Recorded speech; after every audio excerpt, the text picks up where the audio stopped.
On this episode of Narcissist Apocalypse, we talk with a survivor named Belle. And Belle, who is a therapist, was married to a supply junkie of a narcissist.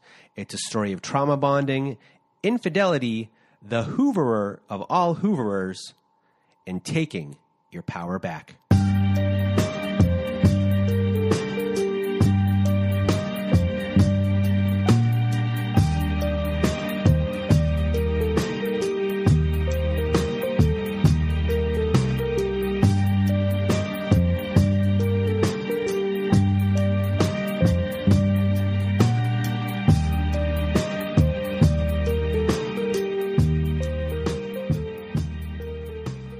Welcome to Narcissist Apocalypse, everyone, a podcast that gives a voice to survivors of toxic relationships. I am Brandon Chadwick, but my friends call me Chad, and thanks for tuning in to this episode.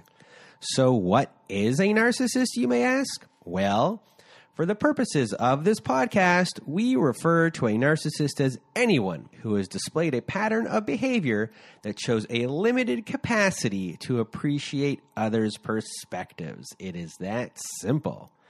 And now, before we get to our episode with Belle, I just want to thank everyone in the Narcissist Apocalypse community for listening to the show and sharing your thoughts by email, Instagram, Twitter, and Facebook.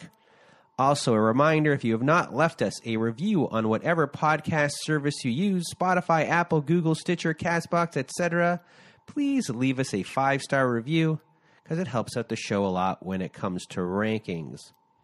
Now, if you haven't been to our website recently, please do go there, because if you want to be part of our show, you have to go to narcissistapocalypse.com. At the top of the page, it says guest form. Click that. Take you to another page. Fill out the guest form, and we'll go from there. But another way to be on the show is to be part of our Letters to Our Narcissist compilation episode. So you can also go to narcissistapocalypse.com. Find a voicemail recorder button. It's on the right-hand side of the page. It's always floating around. You can't miss it. You press it. It says send voicemail. It records up to 5 minutes. Record as many times as you need. We're accumulating these letters for a volume 5 of that episode. If you don't want to read the letter yourself, send us an email at narcissistapocalypse@gmail.com. Put letters to my narcissist in the subject line, and me or my old pal Melissa will read the letter for you. Other things going on our website. We offer high-conflict parenting courses that can be found at narcissistapocalypse.com/courses. Yes, we have now partnered with an online parenting company called Online Parenting, and many of the courses we're offering were created by Belle. And if you've listened to our episode last year with a divorce lawyer named Helen, you'll know that Belle is an expert in dealing with these individuals in court, and now he's helped create many parenting courses to help you through divorce and to help your children too. These courses are the most widely recognized courses by family courts across the country. So if you want to support the show and are looking for guidance, please do go to narcissistapocalypse.com/courses. Also, we have our Patreon. Yes, we have a Patreon, everyone. If you want to hear episodes that never made it to air, follow-up episodes with former guests, and much, much more, join our Patreon. Tonight, I'll be putting 2 episodes that never aired on there. So if you want to support the show, become a patron of our Patreon at patreon.com/narcissistapocalypse. And before we get to the show, what else do I have here to talk about? Let's see. I don't think anything. The stuff, I'm working on a couple of things. I guess I'll mention it another day when things are more fleshed out, but that's pretty much it. Yeah, that's it, everyone. I really hope you enjoy this episode with Belle. We run the gamut of we run the gamut of emotions on this one. You're angry, you're sad, you're laughing, there's crying, and it's powerful at the end. And I just want to thank Belle for being a guest of the show. She did a really great job. And now, I'm going to get out of my way and your way. Here is my episode with Belle. Welcome to Narcissist Apocalypse, everyone. With me today, I have Belle. How are you? I'm doing very well. I'm very excited to be on the show to share my story. Well, thank you for being here. We already talked for a bit. We got all of that out of the way. We discussed the world. And now we're going to discuss something that, is unfortunate happened to you. But it sounds like you have gone through the process of healing, are on the other side of everything, and you're going to be a great help to everyone by sharing your story with us today. So thank you, Belle, for being here. And without further ado, I'm going to get it out of my way and your way. Belle, the floor is now yours.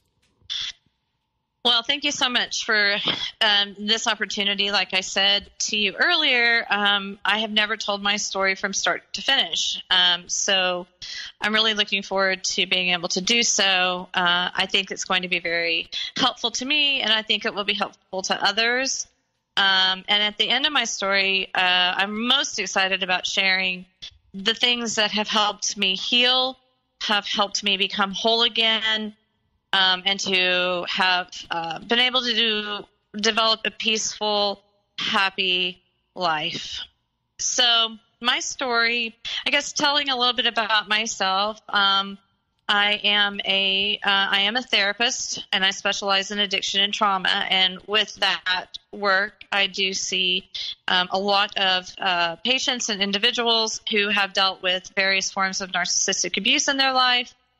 Families, siblings, partners, employers. So that this has happened to me has helped me be very much more empathetic with my patients and much more supportive with my patients. So I guess that's a silver lining. So we're going to start this story a long, long time ago, back in 1985, when I was a senior in high school. And 1984, I was a junior, and the ex-hole was a senior. And in high school, I was extremely shy. I was very reserved. I wanted to be invisible. I didn't want people to see me, to know me. If I could have crawled into my locker and just done school from my locker, I would have. And the ex-hole was the absolute opposite of me. He was outgoing, gregarious. His family was very wealthy. He played on the football team. He was cocky. He was self-assured. He attracted people to him like a magnet. And of course, I had a huge crush on him. But it never went anywhere because, frankly, he didn't see me. So high school ends. People go around their lives doing their thing.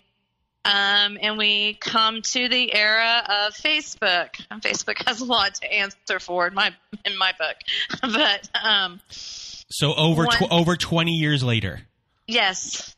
Well, actually, yeah, about 25 years later. Mm-hmm. Yeah, if Facebook comes along, and one day I get a friend request from the ex-hole, and I accept the friend request, and I guess it was about 2 days later, I woke up in the morning and, looked at my phone as you do. And I had without exaggeration, probably 30 notifications that this individual had liked my pictures. I should get notification of that.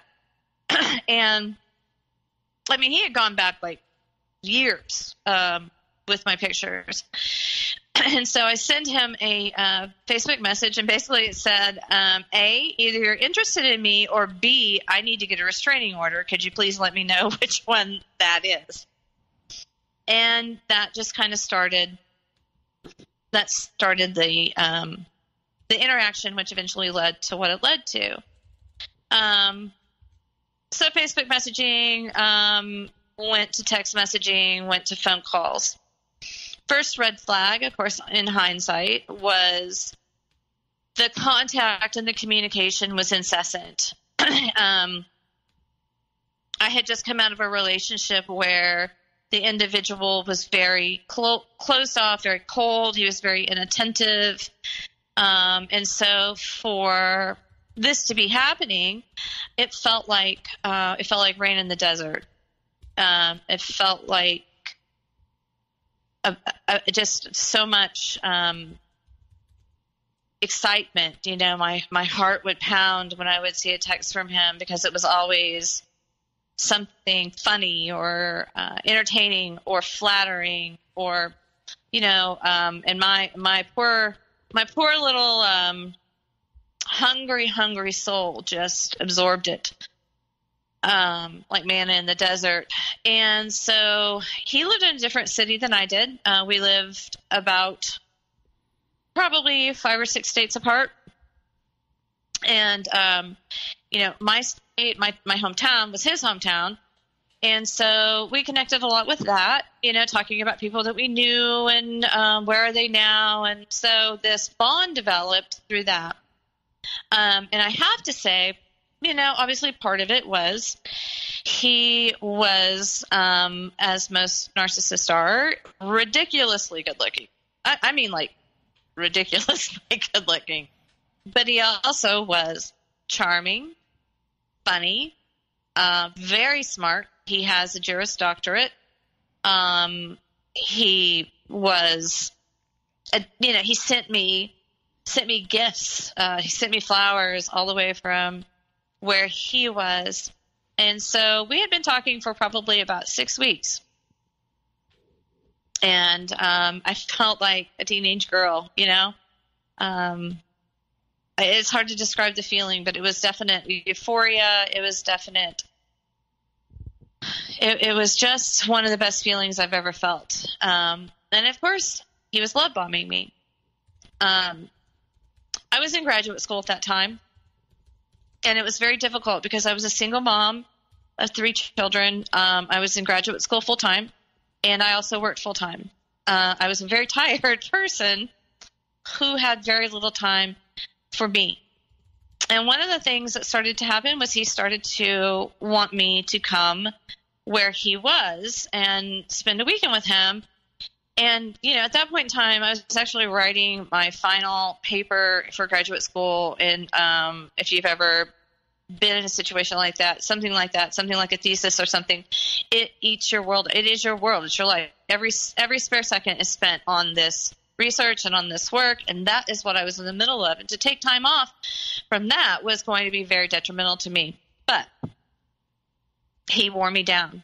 He wouldn't take no for an answer. And again, another red flag: boundary violating, not accepting a no. But to me, it was just, he just really is so interested in me that he really, really wants me to see him. He really wants to see me.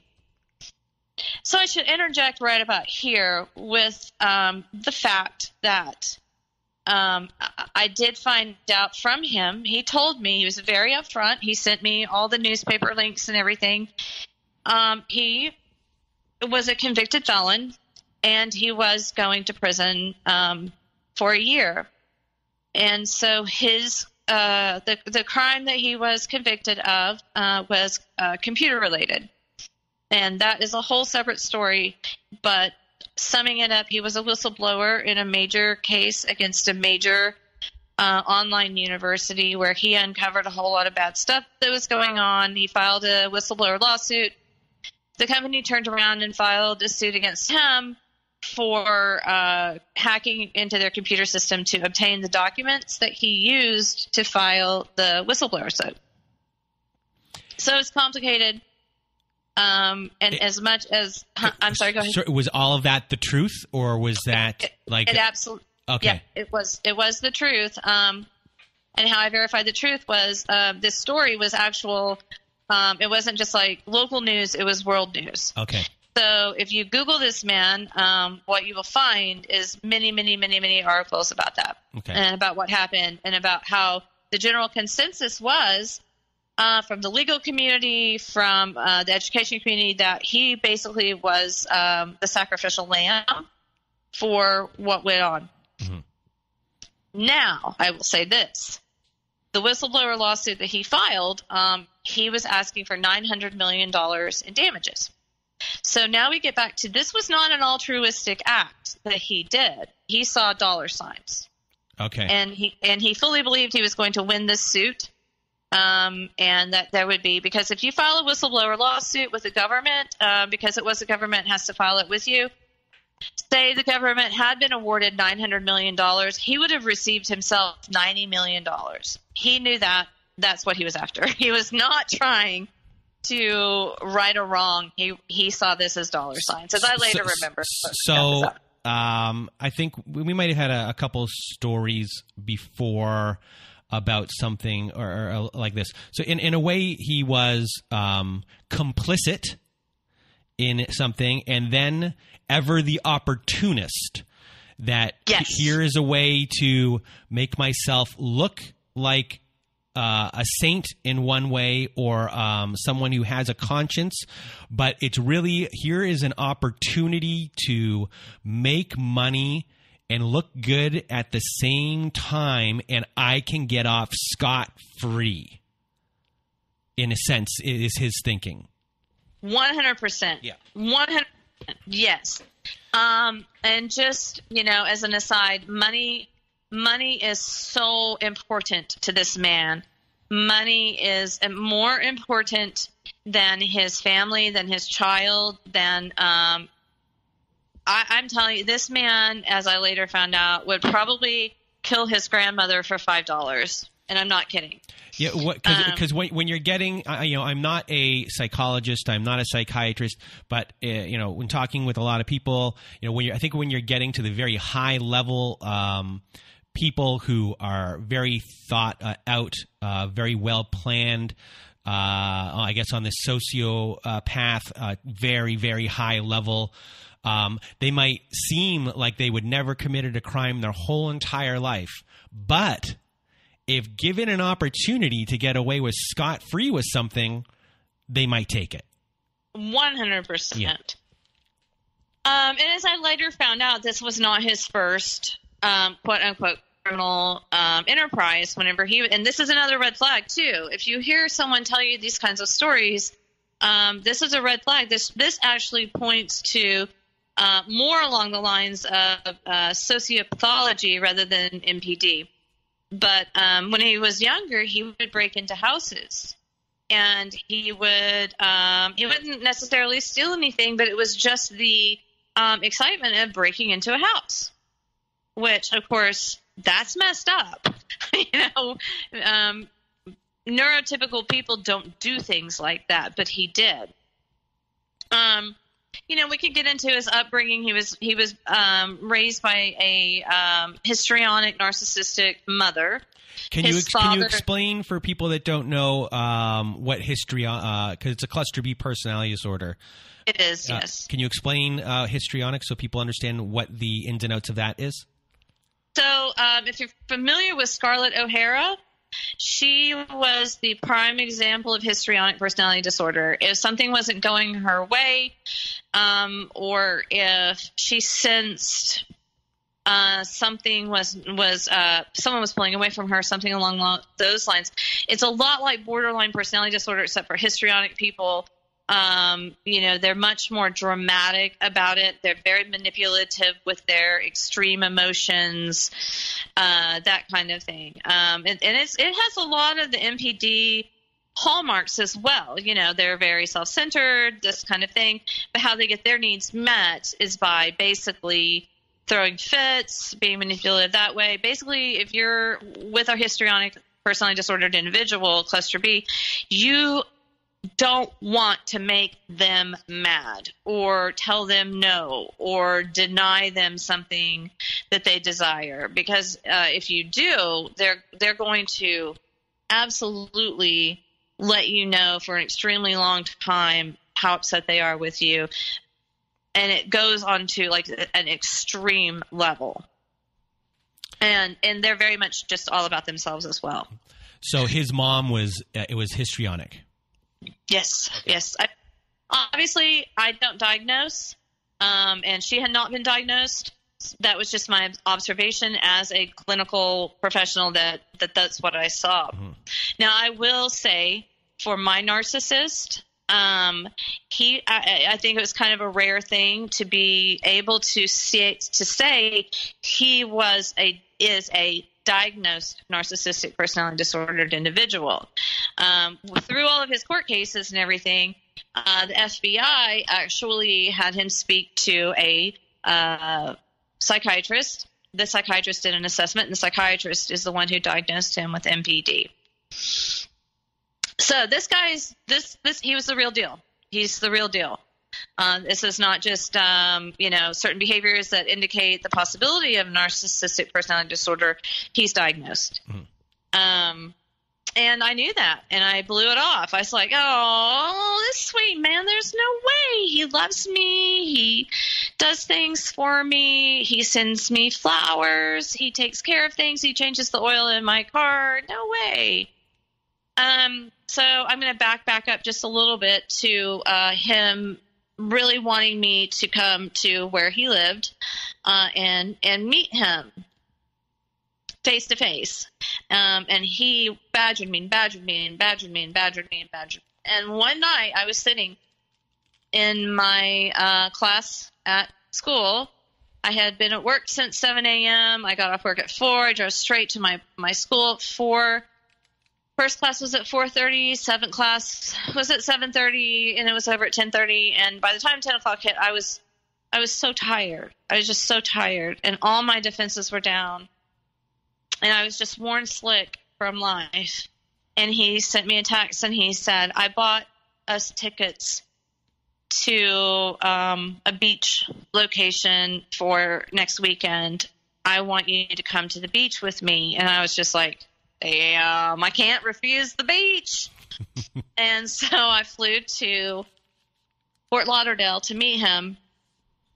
And I remember a very pivotal moment in my life was I walked down, heading toward baggage claim, and he was waiting for me there.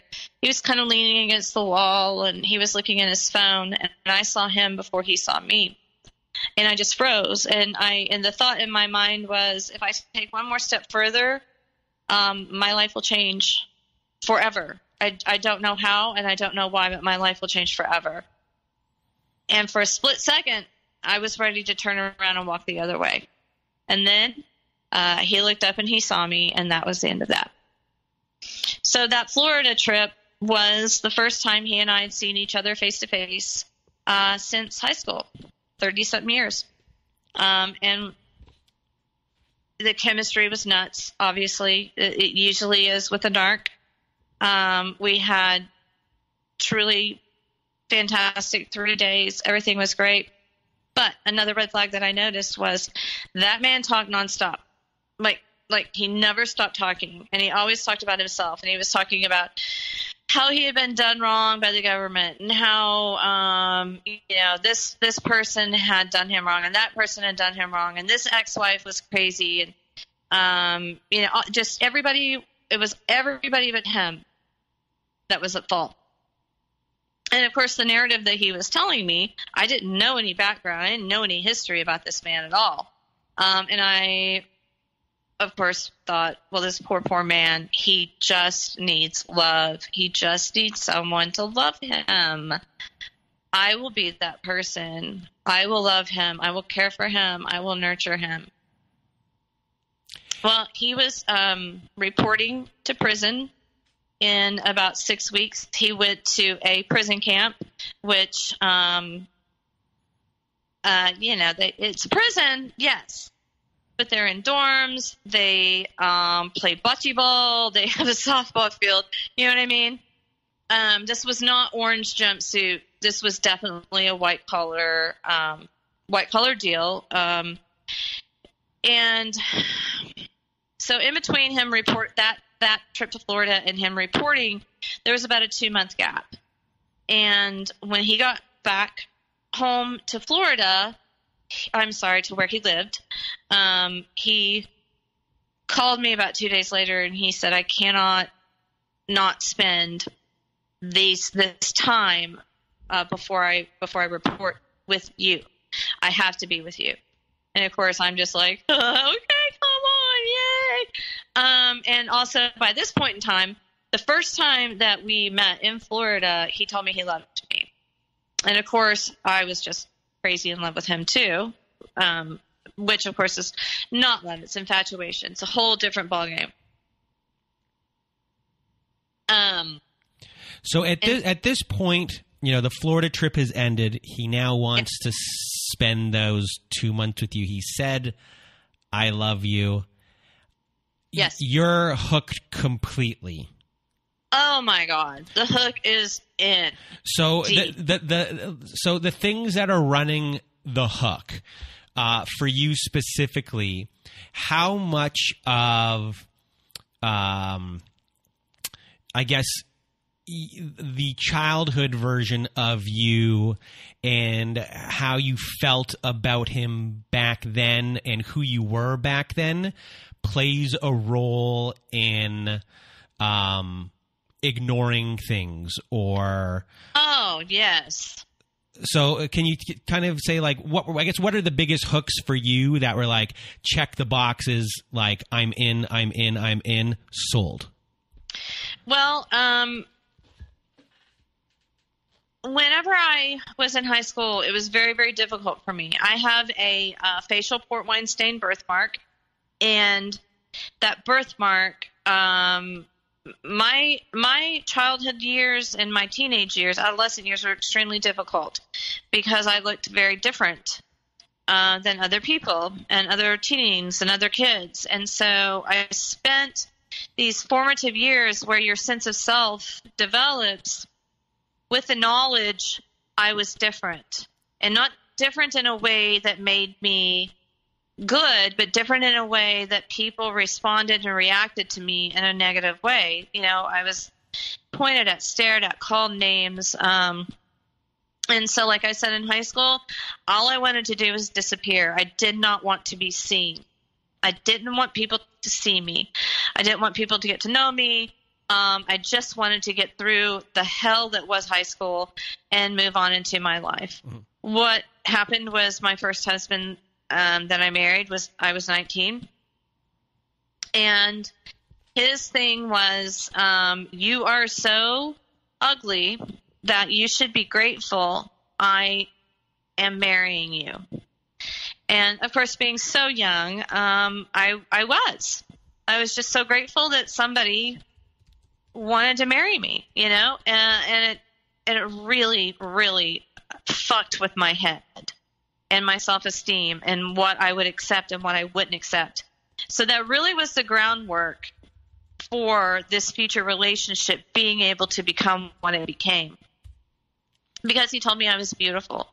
He told me that my birthmark to him made me even more beautiful because it was so unique, and because I was so unique, and that I was this precious person because of it. Does that make sense? So he took the thing that I had the most insecurities about, and he lifted me up about it, and that felt damn good. And as far as being seen, did you feel like for most of your life, you maybe personally, your views, your beliefs, that you weren't seen in that sense as well? Did that have anything to do with it? That you were being heard and you were a team, and it was maybe the first time you felt like you were part of a team where your opinion mattered? Well, it was the first time that anybody has just been so laser focused on me with their attention, their time, their I don't even know how to describe it. I mean, when a narcissist turns his attention on you, you feel like I can't. It's hard to describe the feeling. You feel giddy. You feel high. That's what it is. You feel high.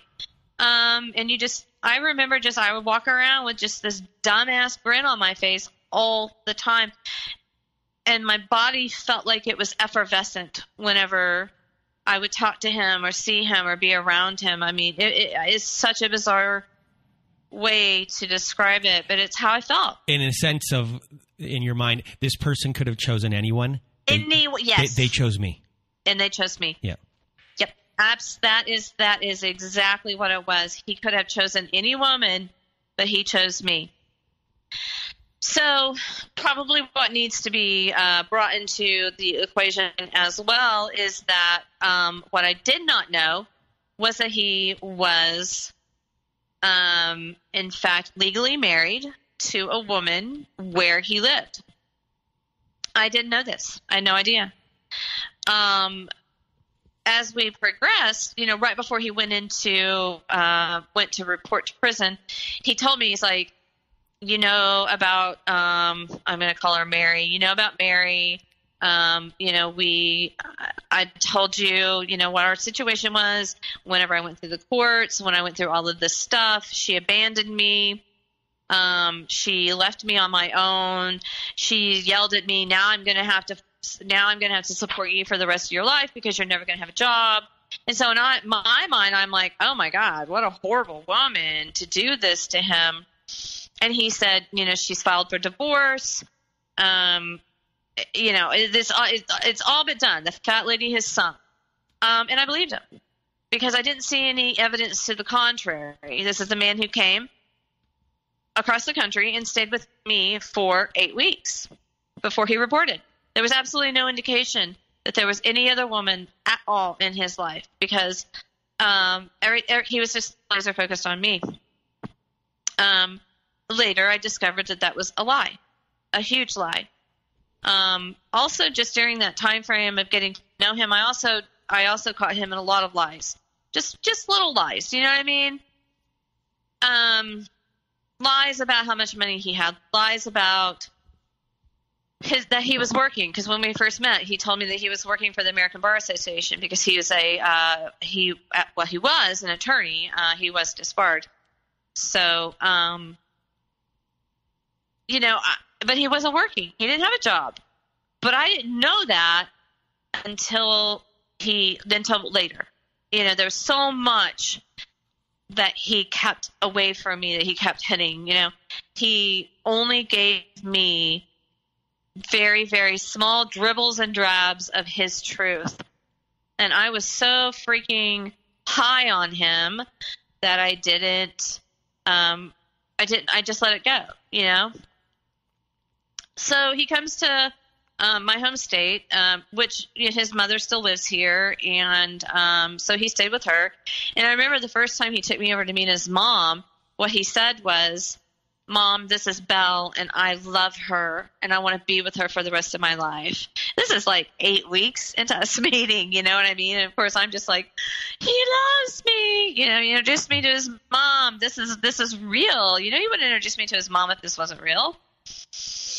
So he reported to prison on October 31st. He self-reported, got on a plane, flew away. And his prison time was very difficult. He was only in prison for about 10 months, and then he was released to a halfway house. While he was incarcerated, the love bombing just increased exponentially. He wrote me 2-3 letters every day. He made art. He made me a purse and leather shop. You know what I mean? It's just...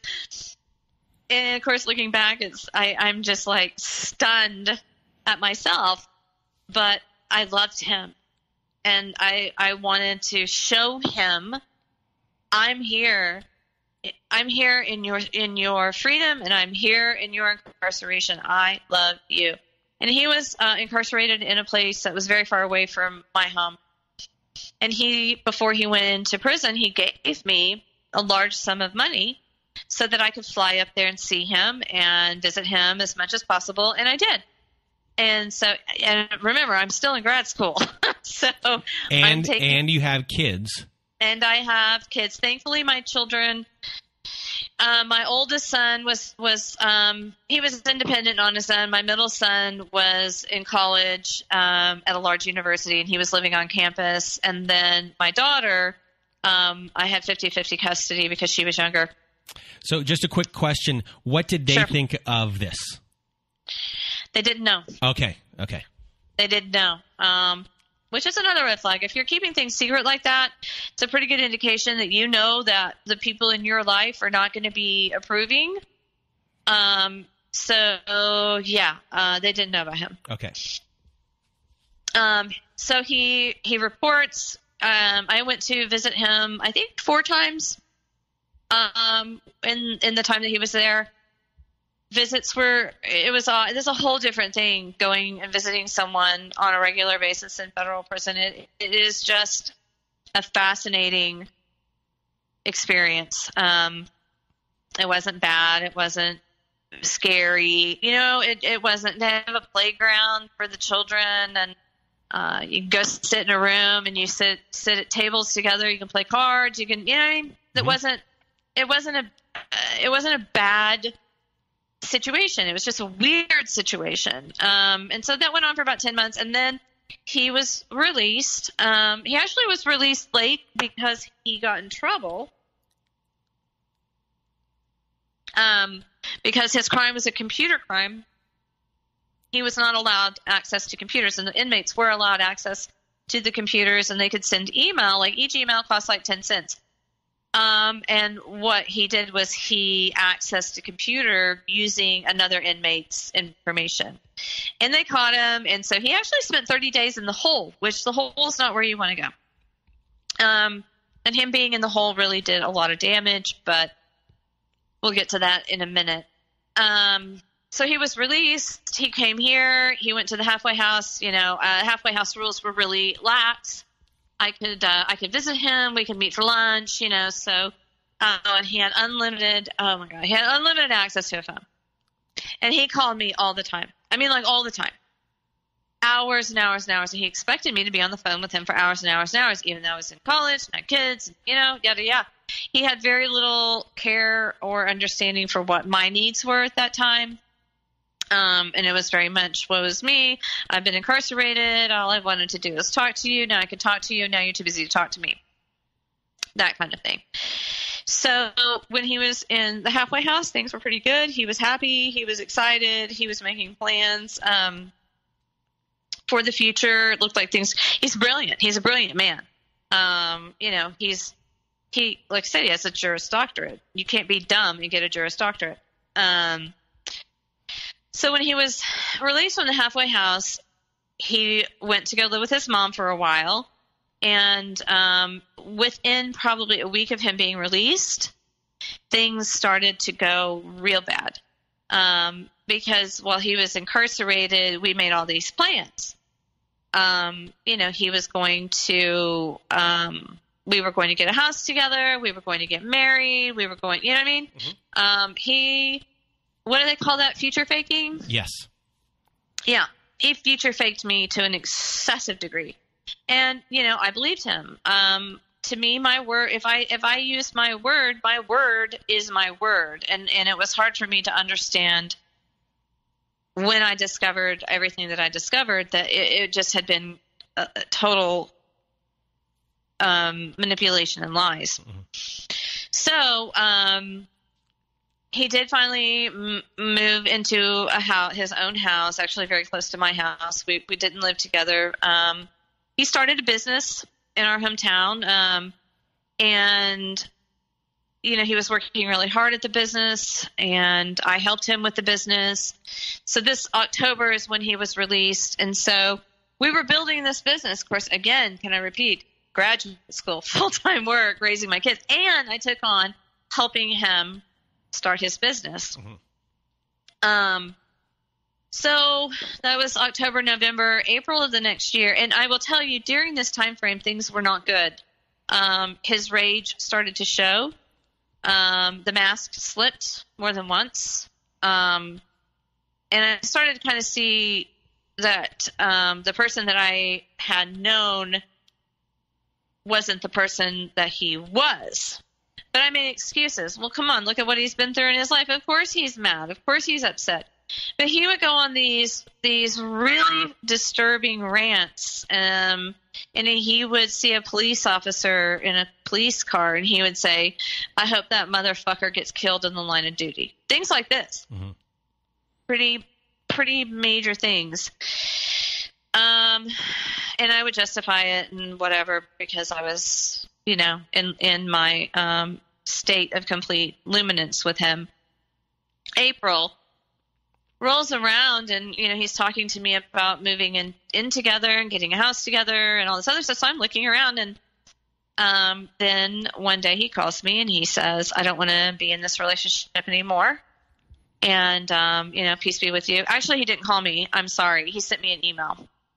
And in the email, how certain words just get burned in your brain. He said, upon further reflection, I don't need you. And that was very hurtful, because I had given so much to him, and had done so with getting nothing in return. I just was doing these things because I loved him so deeply. And I wanted things to be okay for him. I wanted things to be smooth for him. And so I gave of myself and gave of myself and gave of myself. So from the beginning of when you started dating to that point, how long was that? Well, it's kind of more marked from the time he got home from prison. Oh, okay. Yeah. So how long was it that you were out? So he was in prison for how long? 10 months. And then he was out of prison for how long? He had been out when this happened in April. He had been out for about 6 months. Okay. So at this point, I guess in that 6 months you were being devalued here and there more often than before, and then I guess being love bombed. And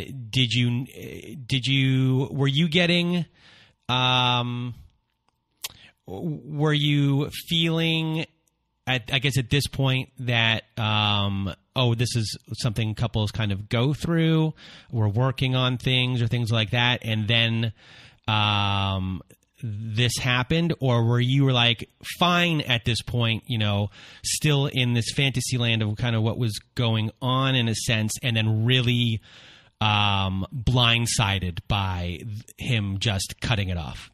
I was blindsided because it was a very, very sudden, I had kind of felt him pulling away some, but we talked about it, and I thought that we kind of come to an understanding. And, within that time frame, things have been very difficult with him because of his anger, because of his behavior, some of the things that he had done and said. There was definitely, I would call it a mini devaluation that was going on. And then there was a hard discard with the email. And so this was when I discovered that not only was he not divorced, he was still very much talking to, involved with, and in contact with his wife.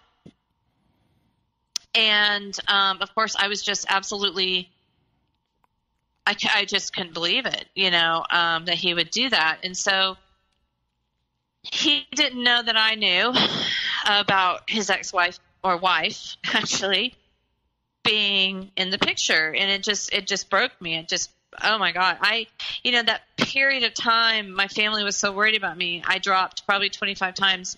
I cried all the time. I struggled to do my job, which I had a very difficult job. I was actually working in the county jail with prisoners. And so, it's a pretty rough job. And then all of a sudden I get this email with those words upon further reflection, I don't need you. And that it broke me. That was a bad time. It was a dark time for me. So that was April, May. My birthday was in June. And out of nowhere, I get a call on my birthday. And, wishing me happy birthday and blah, blah, blah. And then basically what it was just him circling back around, with the love bombing. Because guess what? Things weren't working out very well with his wife. And so I was his pocket supply. He knew I was good supply. And so, he comes back around like, can't we just be friends and blah, blah, blah. And, all that kind of stuff. And I said, well, where's Mary? And he said, oh, she's back up in, where they lived. And he's like, it's over with her. And I said, look, I don't believe you. And I'm not going to believe you until I see divorce papers. When I see divorce papers, then we can talk again, possibly try to build a friendship and go from there. And so, again, I didn't speak to him for quite some time. And then I found out that his wife had moved to where we are. And we had been, prior to that, he and I had been talking. You know, he had a house. When he broke up with me in April, I had some of his stuff and some of paperwork, you know, that I thought was pretty important. So I took it to his house, and the house was completely empty. It was completely cleared out. Totally cleared out, like he had never lived there. And, of course, I'm thinking, what the hell? Well, in all of this interim time, like I said, this is kind of where it gets kind of murky and muddy and weird. She had moved here, gotten a job in the city outside where I live, and they had gotten a house together. And this is all the whole time where he's like basically telling me, no, we're broken up. She's, you know, he was running 2 games, and he was just waiting to see which game was most beneficial. And she was more beneficial.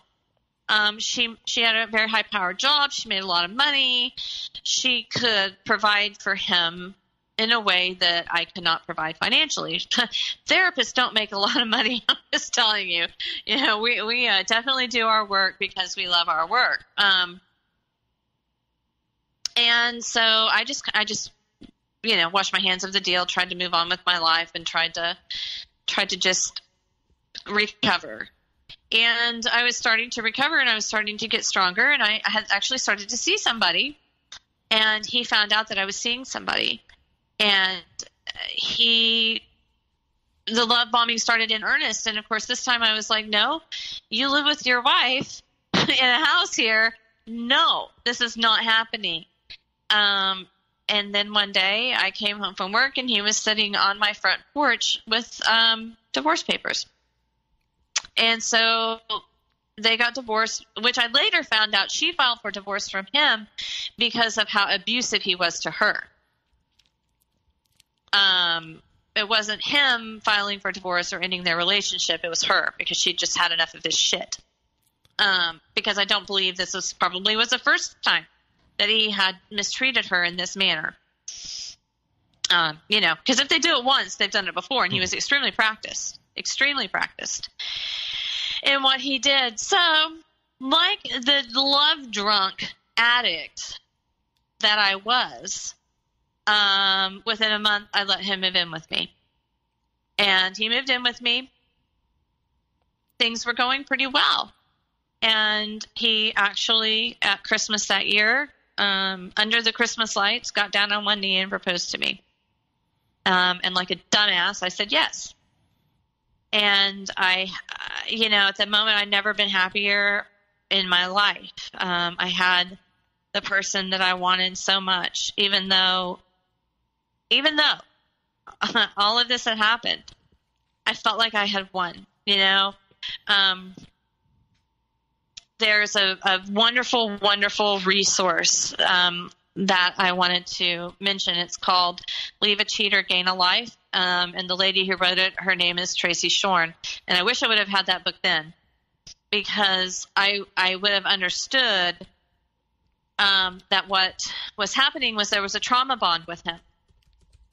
And that trauma bond was very, very strong, and it had never gone away. And so, yeah, I accepted his proposal. We moved in together, and things were amazing. We got married. Yeah, I married him like a big old idiot. I married him because I believed what he told me. I believed he loved me. I believed when he told me that I was, you know, the only person who understood him, the only person that got him, the only person that gave him what he needed, the only person. I was so sweet, I was so kind, I was so loving, I was so generous, and I was all those things. I'm a very nurturing individual, which is probably why I got into the profession I got into. It's important to me to make the people around me feel loved and nurtured and cared for. And we go back to the fact that he was raised by a narcissistic or a histrionic mother. And his father was extremely physically and mentally abusive. In fact, his father beat his brother so bad at one point in time that he put him in the hospital. And he was actually charged, his father was charged with domestic violence and was placed in jail. And this was in the 80s when that just did not happen. So that can tell you the severity of the dysfunction that he grew up in. Mm-hmm. And I was very happy and very willing to give him that nurturing love that he so desperately needed. I read to him every night. I read him a book every night. We must have, in our time together, read probably 20 or 30 books that I read to him. I petted his head. I rubbed his back. I did everything for this man, and I did it with love because I wanted to at first. So we get married, and things are going pretty well. However, his temper is still there. The rage is still there, and it was very difficult for me to cope with. Then he, being a felon, it's extremely difficult to get a job. But I actually found someone that gave him a job working in the oil and gas industry, utilizing his Juris Doctorate, and it was a great job with great people. And, he started that job, and it was smooth for a while, and then they did something that made him mad, and he threw a big screaming fit in the office. They didn't fire him, which I couldn't believe it. They should have, for sure. That just showed me this dude can't even regulate himself at work, It kind of is a struggle for me to truly remember all the things that happened, because I do believe our brains, when it's subjected to that kind of trauma that we don't understand, our brains protect ourselves by hiding some of these memories. Does that make sense to you? Yeah. And so I have a really hard time recalling some of the things that happened and some of the things he said. My family is extremely close-knit. I have a large family. We don't fight. We don't argue. Everybody, it's just nothing but love in my family. And so for 20 years, my family and I have been going on this beach vacation. And we go every other year. We go to the same beach because we just love it. And we rent the same house because we love it. It's just kind of like, it's almost like Groundhog Day without vacation, because we just did the exact same thing that we always do. And we love it. I was so excited for him to go. I was so excited at the thought of him seeing this thing that I love so much, this place that is so meaningful to me.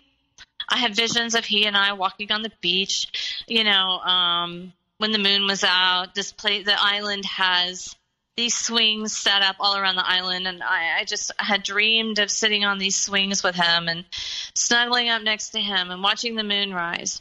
Well, when we got there, it was nothing but complaining. It was miserable. It was really miserable. He didn't want me paying any attention to any of my family members or spending time with my family members. He wanted me to be completely focused on him. And we had been at the beach for about 3 or 4 days when he completely lost his shit and started screaming and throwing things. And this is not how my family is. We don't do that. We don't scream and throw things. It was a shocking thing for my family to see him behave in this manner. I was humiliated. It was terrible. He accused me of not loving him. He accused me of, he accused me of being a lesbian, which, whatever, no problem with that, at all, but that's not true. But he threw that at me because I wasn't paying him enough attention. And, the fit that he threw was worse than any 2-year-old tantrum I have ever seen. I'm talking like pounding his fist on the ground, and it was nightmarish, nightmarish.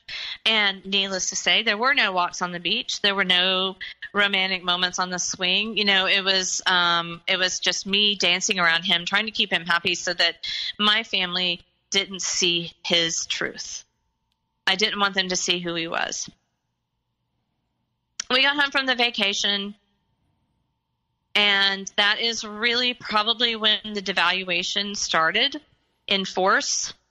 He would say things to me like, I can't believe you're a therapist. You must be the worst therapist. I don't even know how you help anybody. You can't even help me. And I would tell him, well, I'm your wife. I'm not your therapist. And he actually said to me, he said, well, when I married you, I really didn't want a wife. I wanted you to be my therapist. I wanted you to fix me. I wanted you to help me. I wanted you to, help me release these things that are in me. And I'm like, dude, I'm your wife. I can't do that.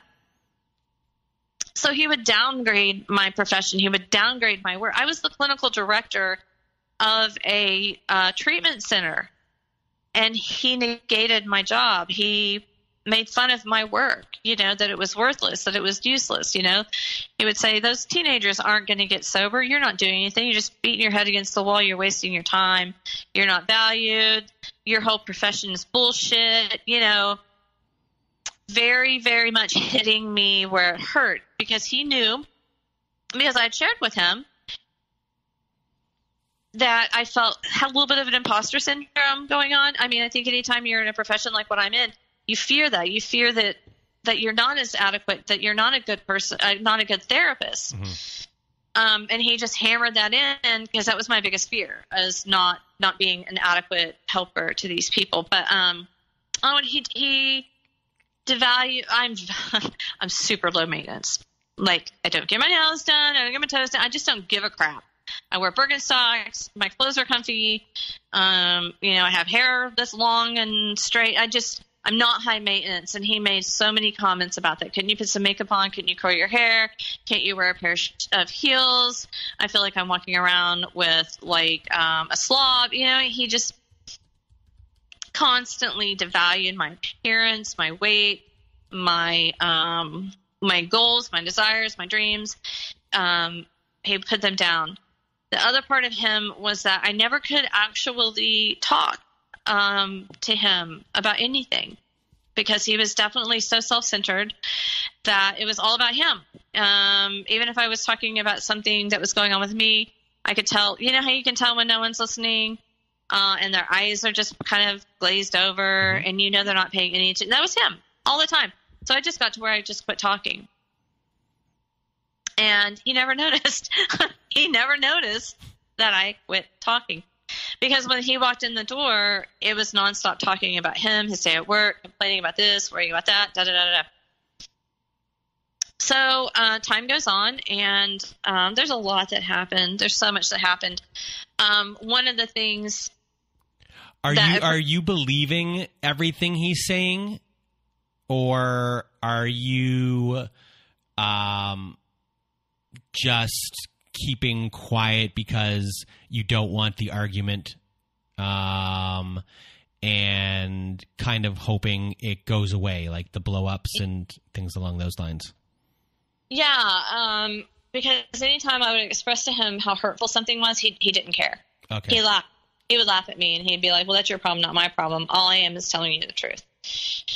And the thing too that I found very telling and very interesting about him as a human is whenever when we moved in together, we were putting away stuff, and he has this tub, one of those plastic Sterilite tubs. And when I opened it to see what was in it, the whole thing was completely full of pictures, cards, letters, notes, all this stuff from every single woman that he had ever been with. And there were letters in there. So he had been married prior to me.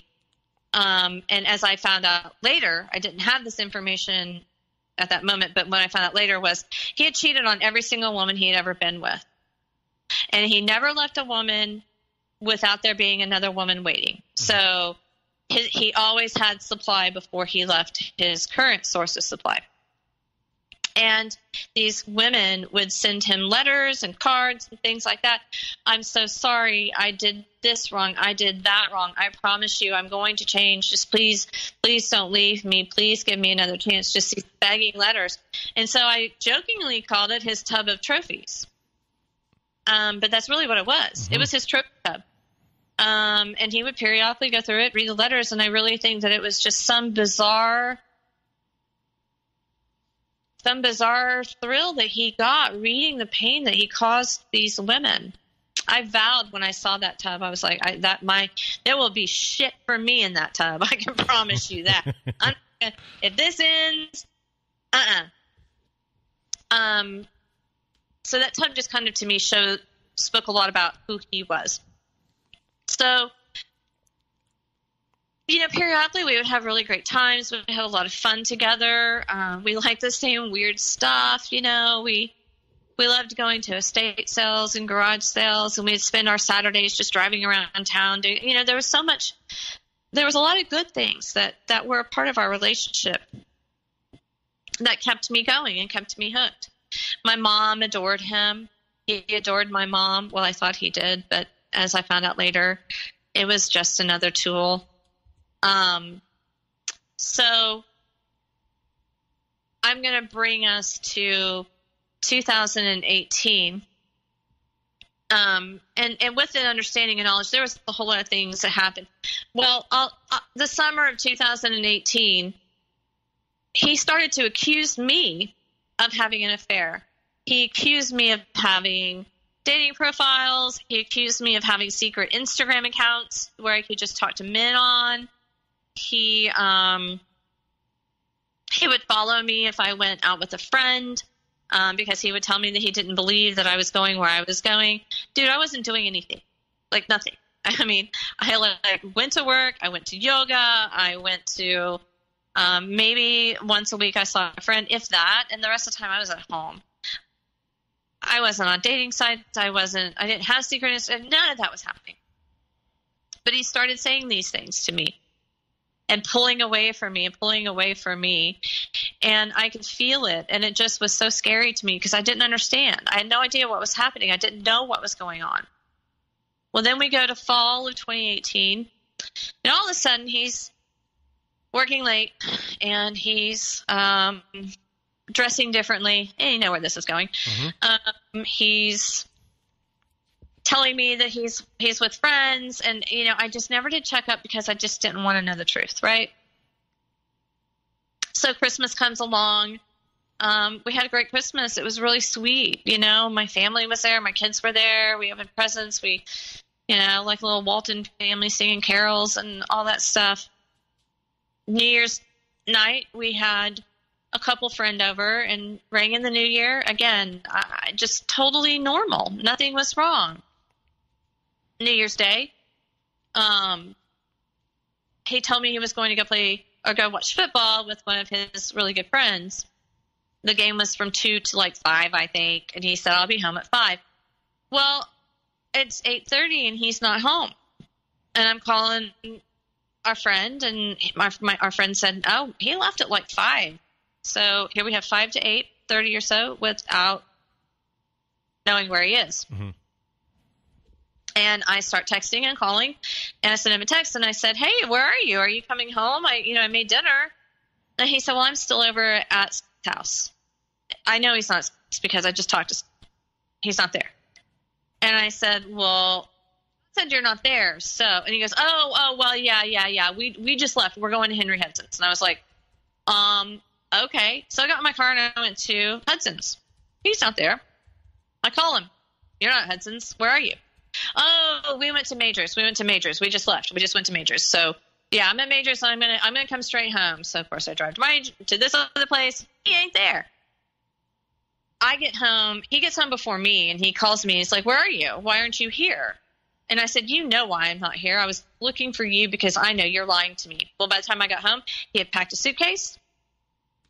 He had gathered up his important paperwork. He had picked up the dog. And when I got home, he said, I'm leaving you. I'm out. And then he told me, he said, I know, I heard you last night. I heard what you said. Because I was like, what the hell did I say? And he said, you said that the day you married me, that your life was ruined. Chad, I did not say that. I know I didn't say that. And he said, I even called our friends and they said they heard you say that. And he said, I can't be with a woman who says things like that. No, you got busted. I caught you in a lie. I caught you in a big lie, and you don't want to have to face up to it. You don't want to have to admit what you've done. So you're making up this lie to put it on me as the reason that you're leaving. He gaslit me so hard with that.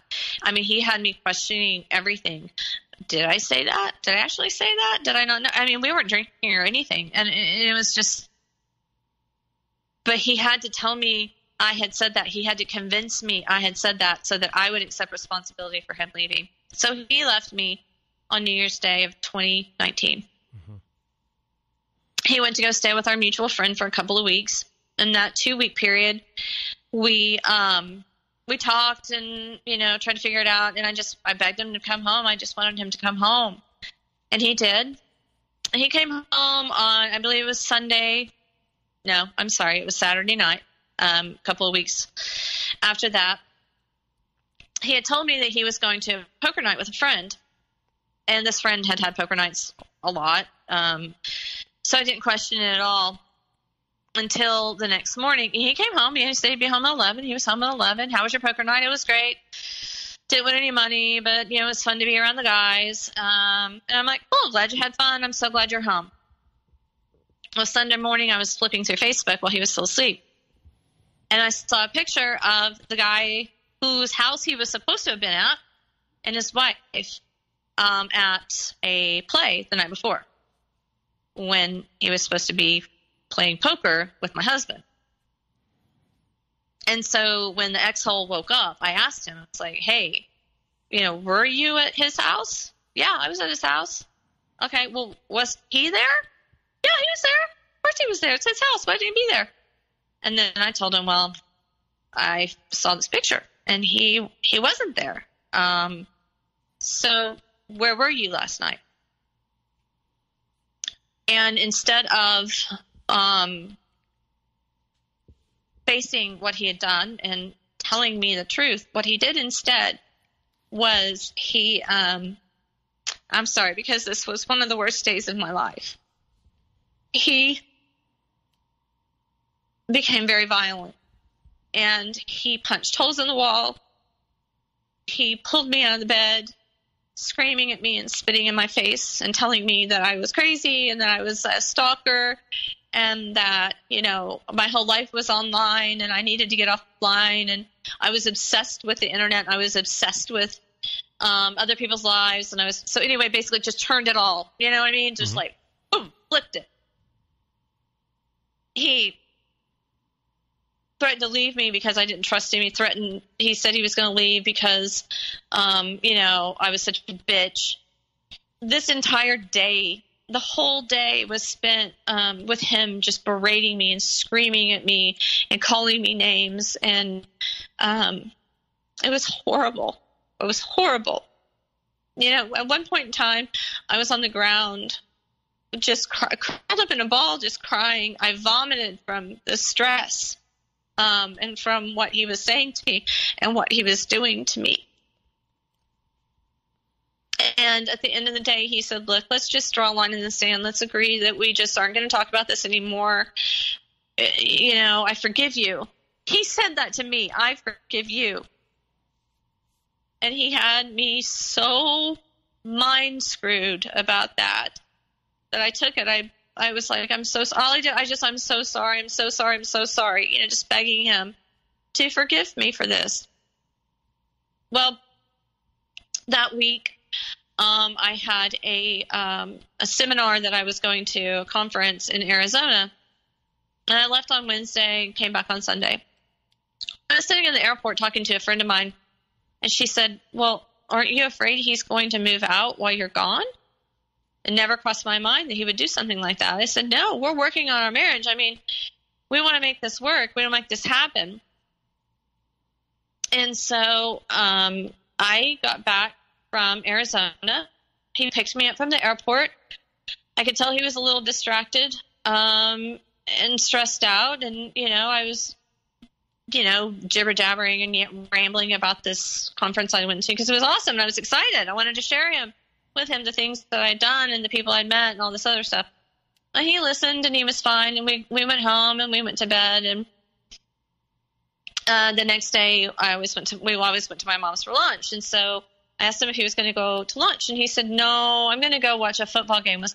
And I was like, oh, okay, cool. Go for it.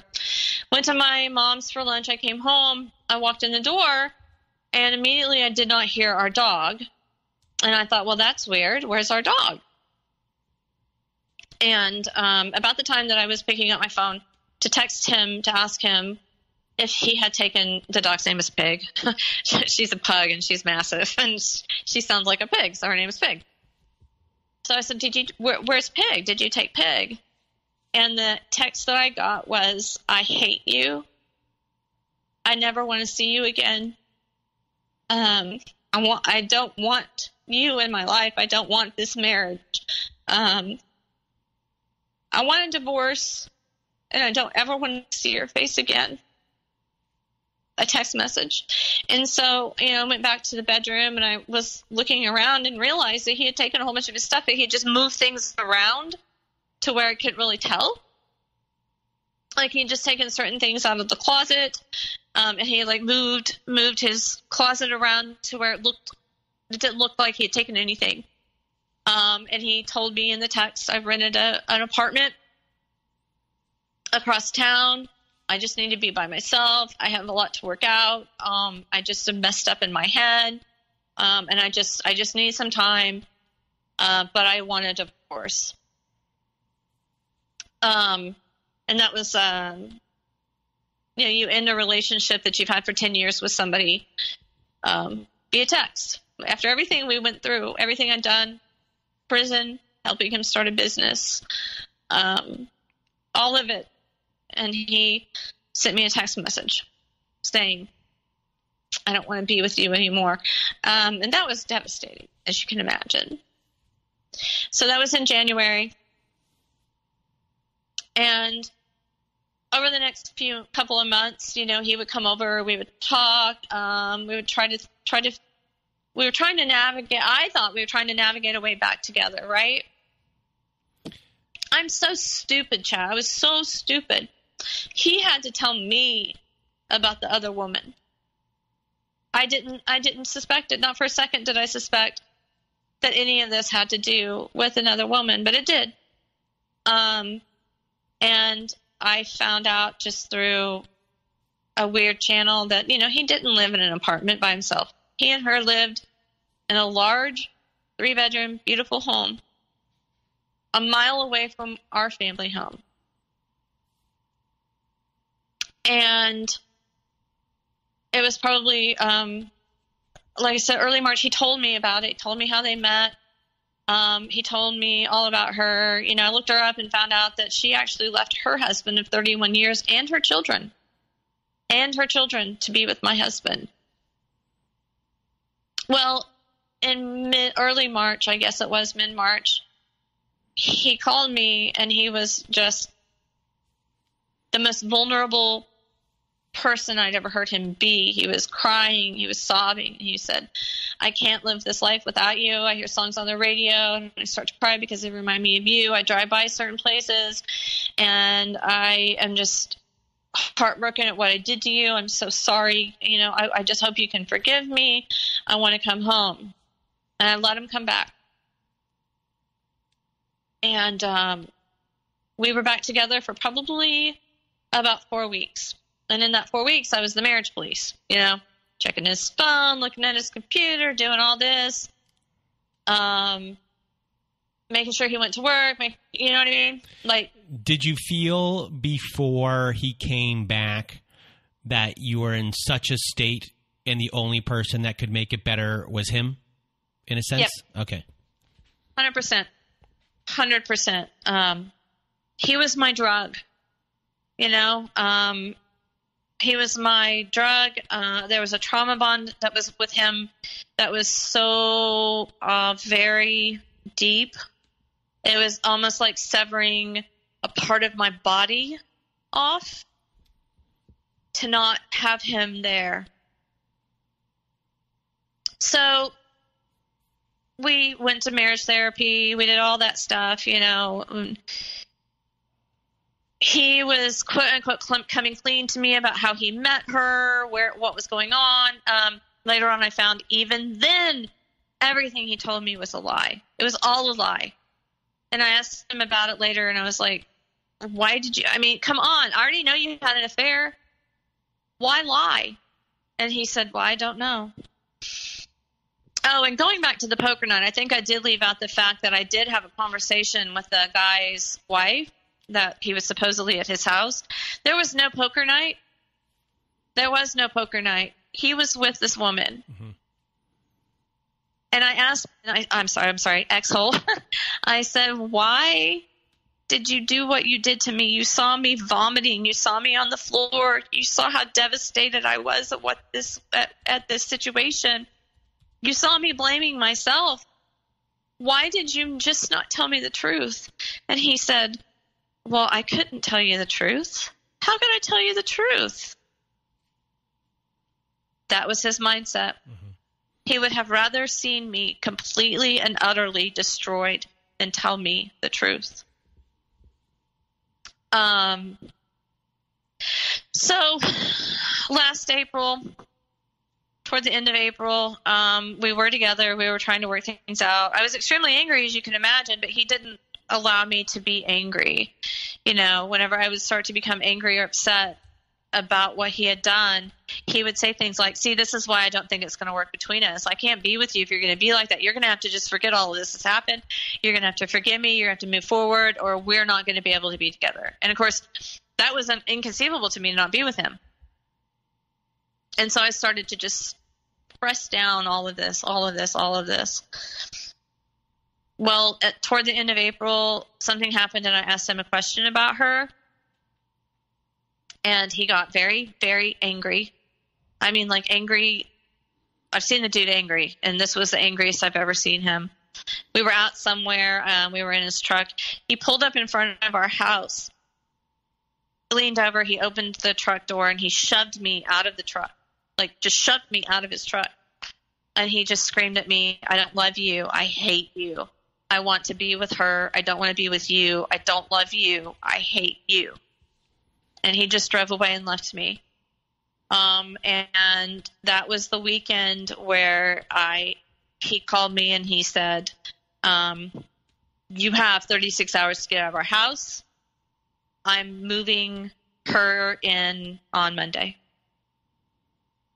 And so this came out of the blue for me. And so I just went into shock and straight into survival mode. And so I gathered my friends, I gathered my family. They all showed up for me. And within probably 6 hours, I had taken everything that I could out of the house, and I had left. He filed for divorce that Monday. Like I say, he's an attorney, so he just went down and filed for divorce. But even after he filed for divorce, even after all this happened, he started love bombing me again. It was about 2 months afterwards, and it was the I missed you, can I see you, that kind of thing. Even though he was living with her, still talking to me, still trying to keep me in that loop, still trying to keep me on the line, and it worked. It worked for quite a while. There was a period of time whenever he told me he wanted to revoke our divorce, because in our state, as long as either party hasn't remarried, you can have your divorce vacated, and it's like it never happened. If both of you go to the court and say, I want my divorce vacated, they will vacate it, and it never happened. And he said, I want to have our divorce vacated. I want to be with you, da-da-da-da. And that went on for probably about 8 months. where he was sort of back and forth and back and forth and back and forth and kept me on the line. And then March of this year was the final. And what happened was I had written a blog, and I had been writing a blog about what I had experienced, the things he had done, how it felt, the things that had helped me in recovery. And I was just very honest with it. He found the blog, and he read the blog, and he sent me a text, and he said, I don't ever want to see you or talk to you again as long as I live. And this is after, he had told me he loved me and he wanted to come home. So he reads the blog, and I think what happened was in the blog, he saw that I knew the truth about him. I knew who he was. I knew the demon underneath that handsome exterior. And he knew that he was exposed and he couldn't handle it. And so March of this year, was when we went completely no contact until July. Actually, like the first week of July. Out of nowhere, I got a text from him, and it said, I just wanted you to know I'm thinking about you, and I miss you, and I hope you're okay. 3 days later, I found out the day he sent me that text is the day he married the woman that he had the affair with. Ugh. Yeah, married her. I truly don't have words. But that right there, that moment was the moment that I broke. Mm-hmm. The trauma bond broke. The hope, in this book, Leave a Cheater, Gain a Life, the author talks about how we smoke the hopium pipe. And, we hit that hopium real hard, and we want to get high on that hopium.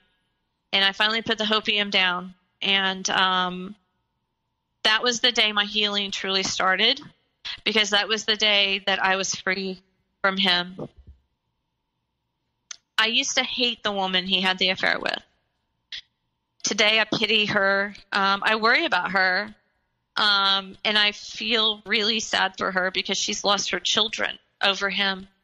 So for your healing process, this was the kicker as far as breaking the trauma bond.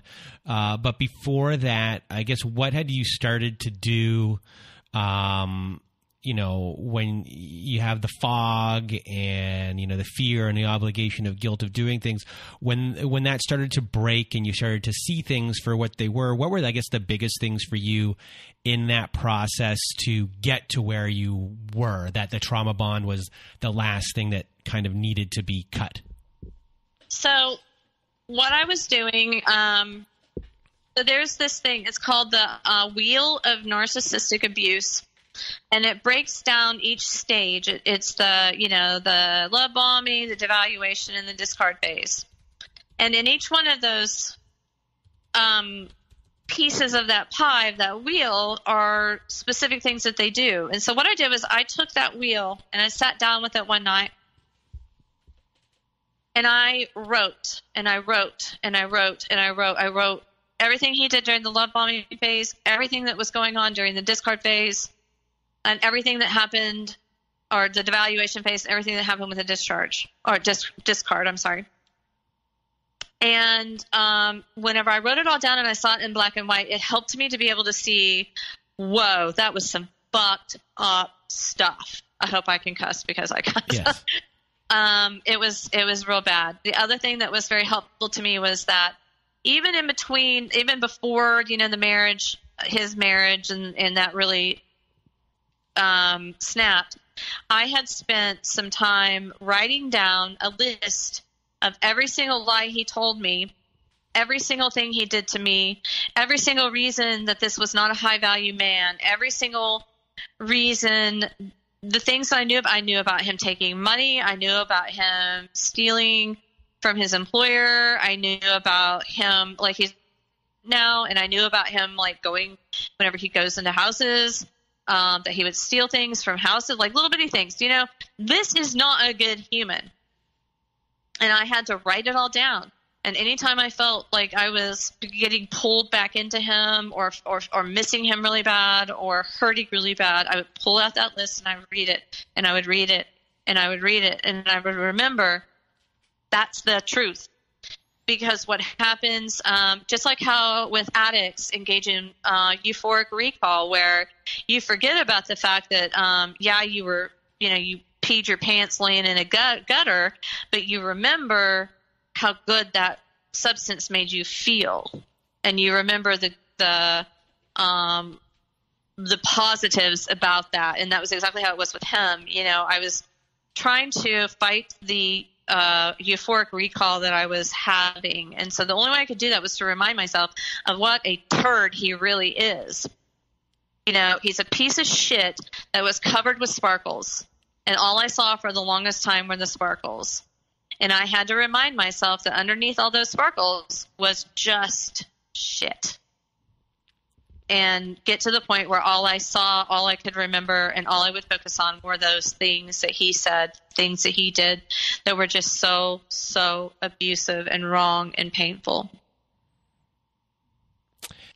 So right now with the trauma bond cut, you're in a different space than you have been over the last for the duration of this relationship. So I guess where are you now? And with your background in addiction, specifically, how much does that kind of help you? And in your own way, when you help other people, how much does the combination of, the addiction aspect of things play into healing? And because in a way it's, it can be, because I always say, to myself, not to other people, but, the 12-step program, which not everyone agrees with, is, a thing here for dealing with the after effects of dealing with a narcissist and what you kind of have to go through to just wean your kind of self off. So I know I asked a million questions there, but can you maybe weed through what I said and answer it a little bit? 100%. So like I told you, I do specialize in addiction and trauma recovery. And the program that I work for, we are very heavily 12-step based. And I have actually worked the steps over this situation. My life was powerless and it was completely out of control because of him. I could not do this recovery by myself. I had to have the help of my higher power. I had to have the help of my community. I had to have the help of literature, and I had to learn how to ask for help, because that's very, very difficult for me to ask for help. It's very difficult for me to just be like, man, my life is a real train wreck right now. I don't know if I want to live. There were times where I just didn't know if I wanted to live. And so, I had to reach out and be able to reach out to my support system, just like how in AA you have a sponsor. Well, I found someone who had been through all of this type of thing, and she's my sponsor, quote unquote, because she gets it. She understands it.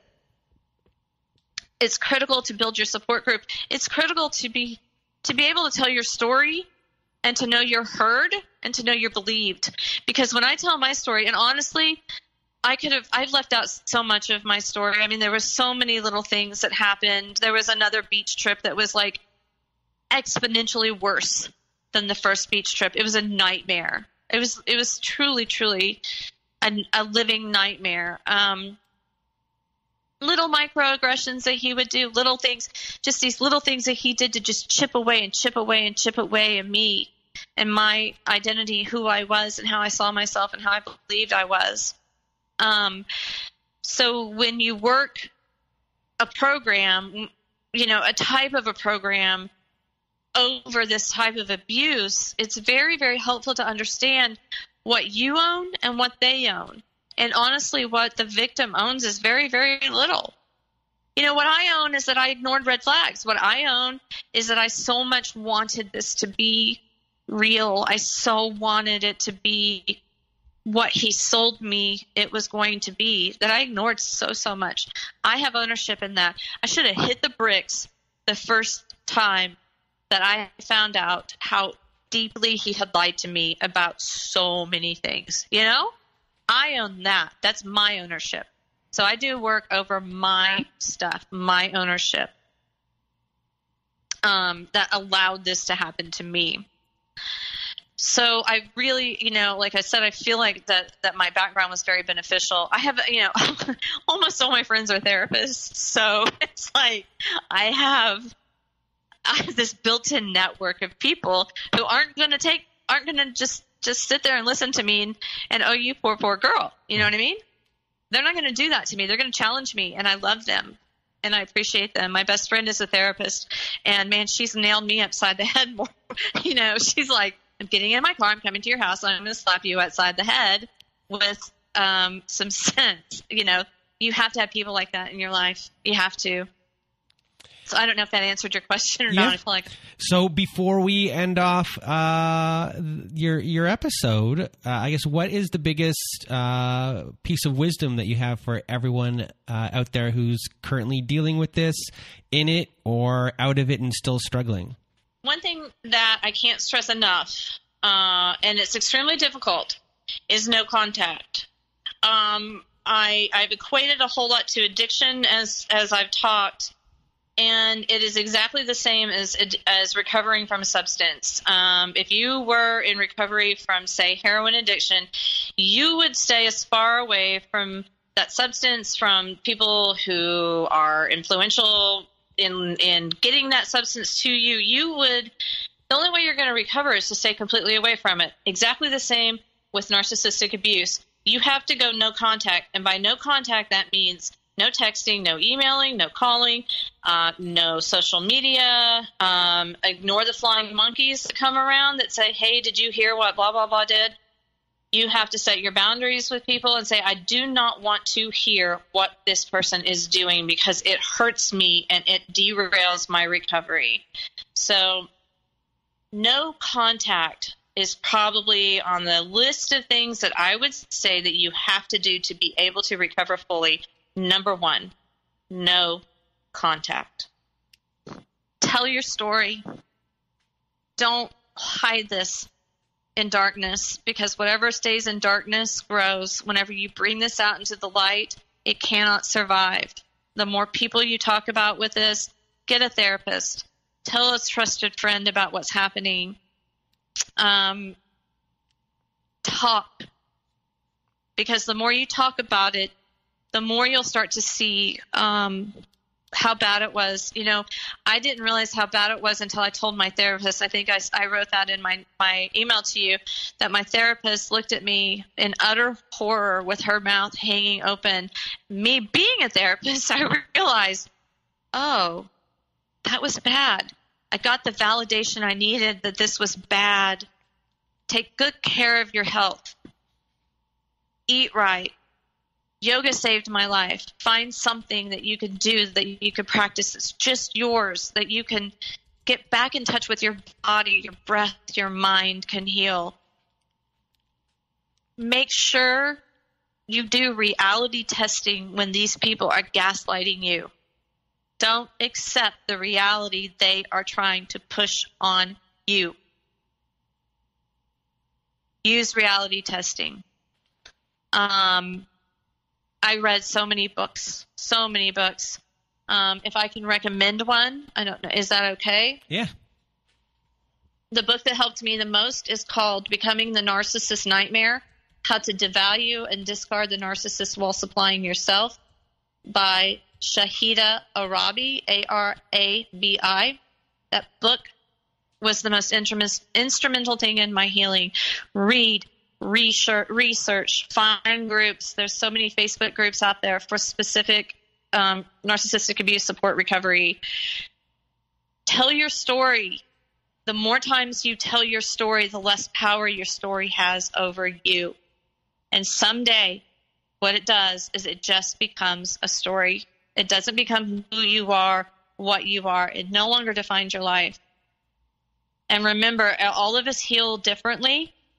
And if 2 years down the line, you find yourself slipping back into the pain and into the tears, love yourself, forgive yourself, be patient with yourself, be gentle with yourself. Healing from narcissistic abuse is one of the hardest things I've ever done in my life.